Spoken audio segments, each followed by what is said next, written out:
Guys, it's Tamara here, the founder of drawfence.com and .ca, and I'm here with another episode of What the Form, where we help fence companies master documentation so they can get more jobs and run them more efficiently. In today's episode, we're going to be looking at a concept rather than a specific form, and this concept is document control. So if you want to master your document control in 2026 and beyond, keep watching.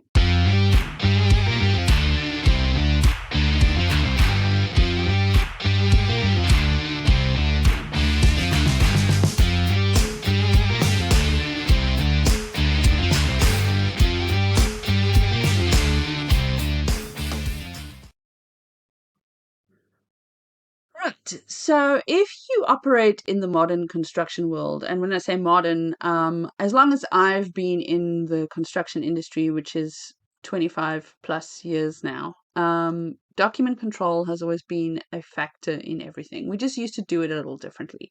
So when I started out, we used to do everything in writing on paper, and there was a lot of faxing going on and things like that.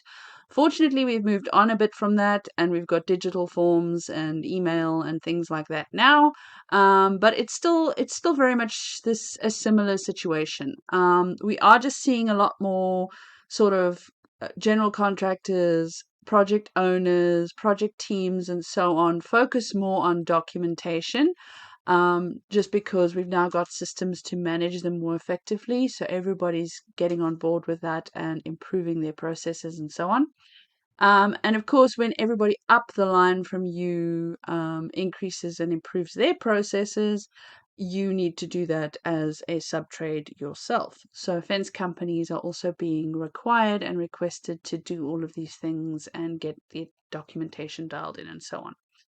So, that leads me to point number one, which is modern projects run on paperwork, whether we like it or not. Um, a lot of people don't like paperwork. I have never been that person because I've always been on the estimating and project management side. And I've always every project you discover again how important documentation is, making sure that you send out communication to your customer, that you put things in writing and so on. There's never been a project that I've been involved in where I've regretted putting something in writing and getting it on paper. So it's so important. No matter how you do it, whether you're still doing it in a duplicate book or whatever, doesn't matter. Just make sure it's on paper and it's signed. So here's the thing though. If you are a fence company and you want to work more in the commercial space, in institutional projects, in government projects, and so on, and you want to work for general contractors and architects and engineers and procurement people at government departments and so on, you need to be able to meet their paperwork requirements, because otherwise you're going to struggle to get those jobs. People tend to have a long memory with this kind of stuff, and if you have been difficult to work with on the paperwork side and on getting documentation done and so on, the customers are going to tend to want to avoid you because you're making more work for them. It's always about making things simpler for your customer, and it's always about making them want to work with you more. So if you want to work on those kinds of projects, you need to start dialing in your paperwork and your documentation and so on. So that really brings me to the next point, which is clients want you to make their lives easy, and that means having the paperwork they want when they want it. You can be the best fence installer in the world, but if you can't deliver on the document side, you won't be able to play in that sandbox. So you just need to, if you want to be a commercial fence company, you need to get it done. So the first point that you need to know about document control for fence companies is that you need to make sure that it happens. It is traditionally very difficult, especially in the field, for you to get that paperwork from people. It used to be a lot more difficult because back in the day, I used to have people faxing me stuff from out of town jobs and so on. So it's got a little easier with email and phones and all the other things that we've got. But the most important thing is that you need to make sure that the paperwork happens. When I started in the industry, I used to tell my people that even if they write it on toilet paper, as long as it's signed, I can work with that. So that's really what we're dealing with here. It doesn't have to be perfect. You can always work on it, you can always improve it over time, but make sure that the paperwork happens. And that really is another key saying that I've been using since I started in this industry. If it's not in writing, it didn't happen. So a lot of times a customer will say, "Oh, don't worry, we'll sort you out, we'll get this done, blah, blah, blah." That's all well and good, especially if you're dealing with a site super or something on site, but it doesn't always filter through to the people who sign the checks. So make sure that whatever it is that you are talking to your customer about, you get it in writing in some form, whether that's an email, a text message, a duplicate book, forms like we've got on DrawFence, whatever it might be. Make sure the first step is to make sure that it happens. The second important thing you want to do is make sure that it's trackable. So on a bigger project, even as a sub-trade, there's a good chance that you're going to have dozens, if not hundreds, of documents that you're going to be tracking for that particular project. That could be anything from different versions of quotes to change orders to drawing revisions to um, requests to add sections and take sections away. To notifications of intent to claim for something like adverse subterranean conditions. Then, of course, all your billing documentation, so your progress billing and your statutory declarations and your lien waivers and so on. Modern projects generate a lot of different documentation. So you want to make sure that it's all trackable. And the way we used to do this was we used to have cardboard folders, and we used to put all the paper documentation into that folder. If it was a bigger project, we would use binders and we'd have different sections and so on. Of course, documentation and paperwork is always difficult because it takes up space, it gets yellow over time. If it gets wet, it's destroyed, you can burn it and so on. So a lot of the time these days, I recommend trying to use the cloud, whether that's scanning documentation in and saving it into a sort of cloud-based document storage system like Dropbox or Google Docs or OneDrive or whatever it might be, or using something like DrawFence where we've got the My Files section where everything gets saved into one place. You also want to make sure that it's trackable with document numbering and versions.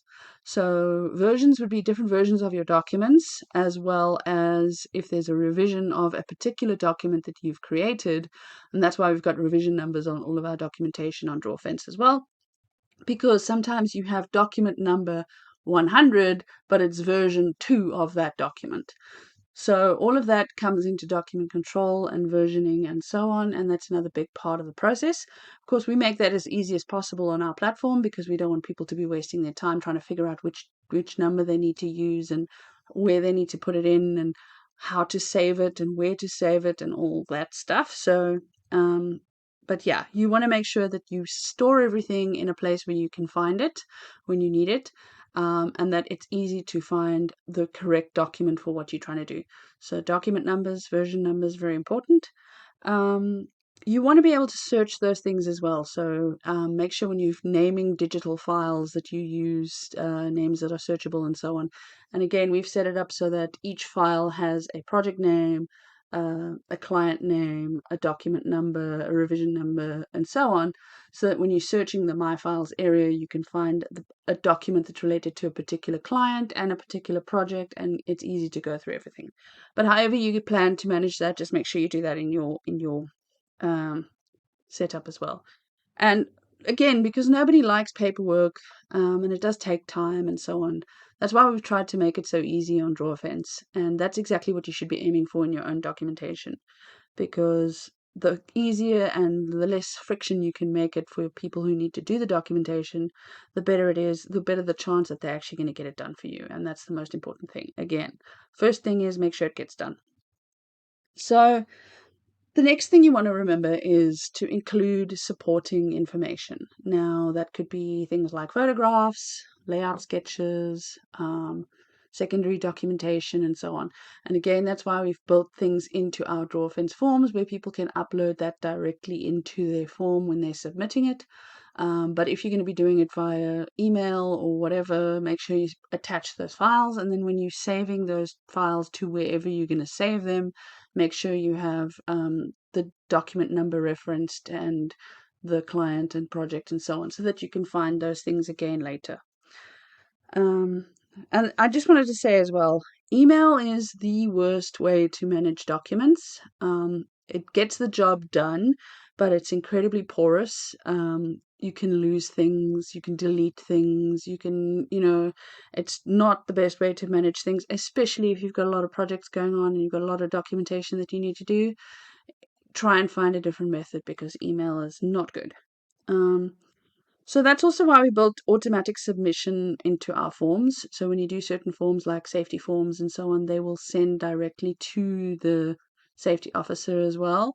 But also they all automatically save into the My Files section. So even if you lose the email that was sent, you can always go back and find those documents in the system. So you want to have a backup and a failsafe and so on because documentation is so important. And then the third thing that the third big issue is that, and particularly important to me because I've been an estimator and project manager for 25 years, but I'm also a marketing professional. So I care a lot about marketing and branding and how you present yourself and so on. And forms are a daily opportunity to market your company and to improve your branding. And every time your customer receives a form or a document from you, they are subconsciously forming an opinion of your customer, of your company. So if they're getting dirty handwritten forms that you've scanned in that are scribbled on and hard to read and whatever, subconsciously that's what they're associating with your company. So you want to make sure that your forms and everything that you send to your customer, all your documentation, presents your company in the way you want to be seen. So yeah, the documents you send your customers tell them a lot about who you are. And the other thing I wanted to mention is that construction paperwork is usually and most often like insurance. You pay for it, you do it because you have to, but you never really want to have to use it. The problem is construction documentation doesn't only come into play during the project lifecycle. A lot of the time you will have to submit documentation during the project lifecycle, and there may be back and forth on that, and there may be issues during the project like non-conformance reports or so on where you have to refer back to documentation. But a lot of the time, this documentation really comes into play after the project is finished and after the project team has moved on to different projects and the architect is working on something else and the general contractor has moved on and the customer asks you something about a workers' compensation late claim, so something that happened on the job site, or there's some kind of legal issue with material quality or build quality or whatever it might be. And everybody else has moved on. So it's really difficult for you as the subtrade to produce that information if you don't have that documented throughout the project lifecycle. So things like incident reports, accident reports, daily FLHAs, any change order requests that you sent to your customer, any notifications of intent that you sent to your customer.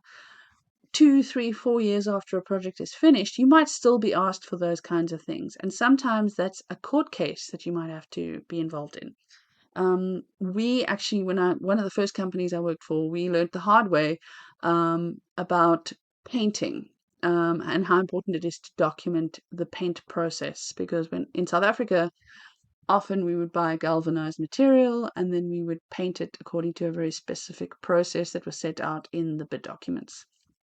And the first time we followed this process to the letter, but it started flaking off. And it started flaking off because the paint they specified wasn't actually designed for that kind of fencing and that kind of material and so on and so on.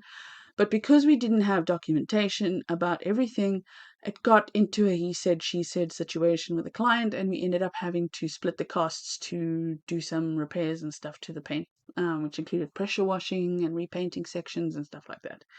Obviously very expensive, very time consuming, and not something you want to do. So in any future subsequent projects that we worked on that required painting, we had a sort of inspection document that we used at each stage of the process, and we would actually get the manufacturer of the paint, the paint supplier, to come in and inspect and make sure that we were doing the process correctly, and then sign it off, and then we would keep that in the project file, and then later on, if there's any issues and so on, you can say, well, we actually had the manufacturer's representative on site to verify that everything was done correctly. Here's all the documentation. Here's all the proof that everything was done exactly according to the specification. And that makes it a lot easier to get out of those kinds of situations. So, yeah, and as the saying goes, shit rolls downhill, and that's very true in construction. The architect might be getting some hassles from the customer about something, so they're going to pass it down to the general contractor. And the general contractor doesn't want to deal with it, so they're going to go right back to the subtrade and say, well, why is this happening on the fence that you installed? And make it your problem.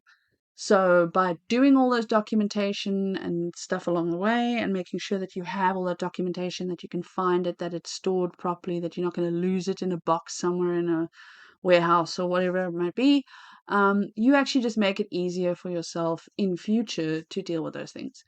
Another big factor in documentation is people move on. So the estimator who did the project, or the project manager, or the foreman, or whoever it might be, they might have moved on to a different company by the time you get a request or some kind of query from a client and so on. And if they're not there, it's very hard to ask them, well, what happened on that project? Even if they're going to remember, because I mean, if we all work on so many projects, unless it's something really memorable that happened, it might be difficult for them to pinpoint an exact anything.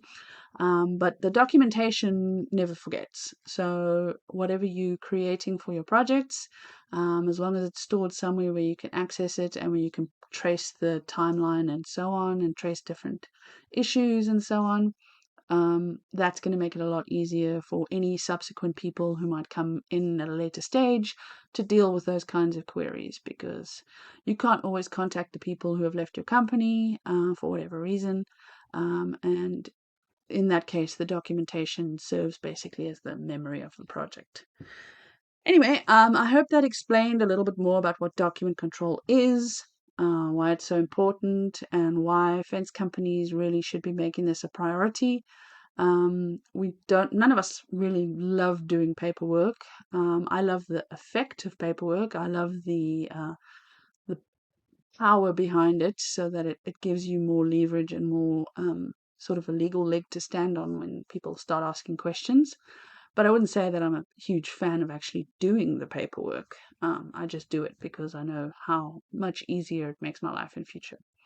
And hopefully this will help you to understand why it makes your life easier and how to better handle it and so on. So make it look good, make sure it happens, make sure it's easy to track, make sure it's project specific, make sure you save it somewhere where you can find it. Even if you're doing a hard copy, and a digital version is always a good idea.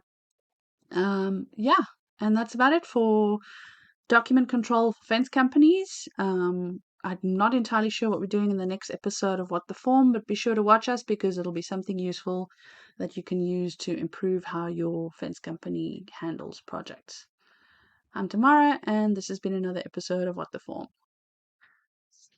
So even though we're not showing you a specific form today, I just wanted to show you quickly how the My Files section on DrawFence works with our documents and drawings for document control.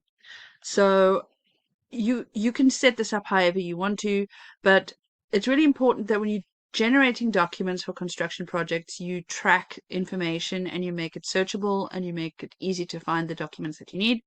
And that's why all of the documents on our site have a project name, a client name, a document number, a revision number, and a date. So this helps a lot when you're trying to find a specific document.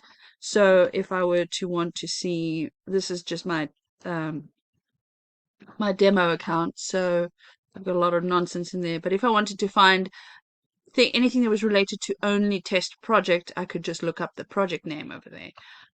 Or if I wanted to find anything in the past month, because I know that the document has been generated in the past month, I can search by the date, and then of course all the files are saved over here. So on DrawFence, anytime you generate anything, whether it's a drawing, a layout, like a layout on a layout sheet, a document, a bid document, or anything like that that you generate, it automatically gets saved into the My Files section, and this cannot be deleted from the front end. So you can't accidentally delete anything. It'll always be there if you go back and look for it, which means even if people leave your company and so on, as long as you can access the DrawFence account that they're using, you can still find all of that stuff.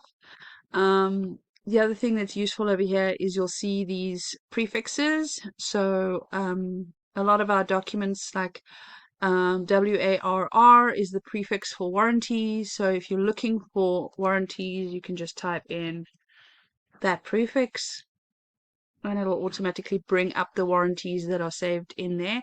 And that prefix does automatically generate when you're doing a warranty through our site.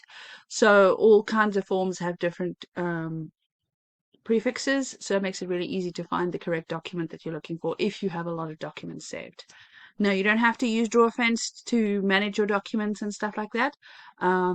But it is very useful if you have those kinds of systems set up where it's easy to find things, and that's why we've built it the way we've built it.